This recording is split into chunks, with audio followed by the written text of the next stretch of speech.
Mavorach mipi Elyon be'ezrat Hashem.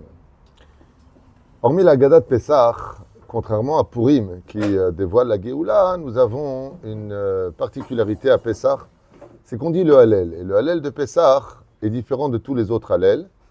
C'est qu'on le dit en une seule journée de 24 heures, 3 fois. Une fois après la prière d'Arvit, donc pour cette année, Bemotsei Shabbat, quand on finira Arvit, on dira le Hallel avec bénédiction. Quand on arrive ensuite à la maison, on a le Hallel. Et le lendemain, on a encore le Hallel. Après la Haggadah de Pessah Birkat Hamazon, on fait le Hallel. Et à Shacharit, le lendemain, on a encore le Hallel. Ce qui fait que Nefesh Ruach Neshama remercie Akadosh Baruch Hu d'être sorti du pays d'Égypte. 3 Hallel pour une seule journée. On n'a pas ça en général dans toutes les autres fêtes. Baruch Hashem, chez Akadosh Baruch Hu Zika Otanu, de la Hallel Ya, de remercier et de louer Hashem. Ce Hallel-là, il a une autre particularité. C'est que tous les Hallel de l'année, la femme ne dit pas de bénédiction. Shum Safek. Pour le Hallel de samedi soir, c'est-à-dire après la prière d'Arvit, les femmes ont l'obligation de lire le Hallel. On m'a posé la question d'ailleurs en France, est-ce qu'on doit faire 2 fois le Hallel parce qu'ils ont 2 jours de Yom Tov? Tchouva Iken. Et je rappellerai d'ailleurs à cet insu que toutes les personnes qui sont tenues de faire 2 jours, que ce soit en France comme en Israël, parce qu'ils habitent encore en France, selon la date du Rav Ovadia Yosef, qu'on ne rentre pas dans les marloquettes, le Rabbi a dit, le Ramon Chayal a dit, ici on fait selon Maran Rav Ovadia Yosef, elle doit faire 2 jours.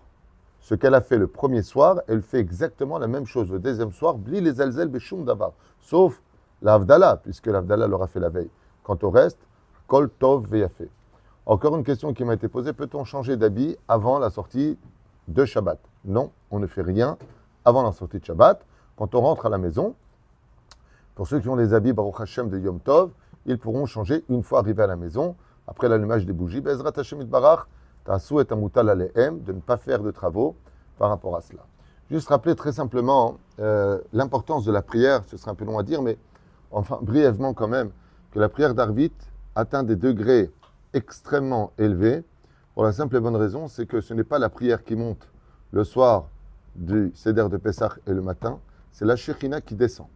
Donc comme Akadosh Baruch Hu dit, Ani velo malach, Ani velo saraf, Ani velo shaliach, il n'y a ni intermédiaire, ni messager, ni d'ange qui fait monter la prière à Pessah. C'est Dieu lui-même qui vient écouter nos prières. Et la reine, d'où l'importance de prier Beitlavut Gdola Meod, de prier avec beaucoup d'enthousiasme, de chanter le Hallel Mikol Alev, et non pas de rentrer dans une espèce de cérémonial habituel, de chanter, je connais, j'aime bien. Mais mamash, ne pas simplement le remercier pour ce que nous avons vécu, le remercier pour ce que nous vivons encore aujourd'hui, et surtout, comme je l'ai expliqué tout à l'heure dans le Shiur, que la fête de Pessah ne parle pas que du passé, elle annonce aussi la Géoula.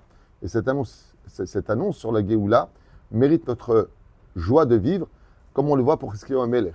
Hiskiyahu HaMelech était le Mashiach, roi d'Israël, et parce qu'il n'a pas chanté le Hallel justement à Pessah, la Gemara dans Masechet Sanhedrin vient nous dire que la Géoula n'a pas eu lieu. De là, un clin d'œil de la Gemara qui nous dit que la Géoula va dépendre de comment on va chanter le Hallel à ce Pessah pour entendre de bonnes nouvelles pour l'avenir.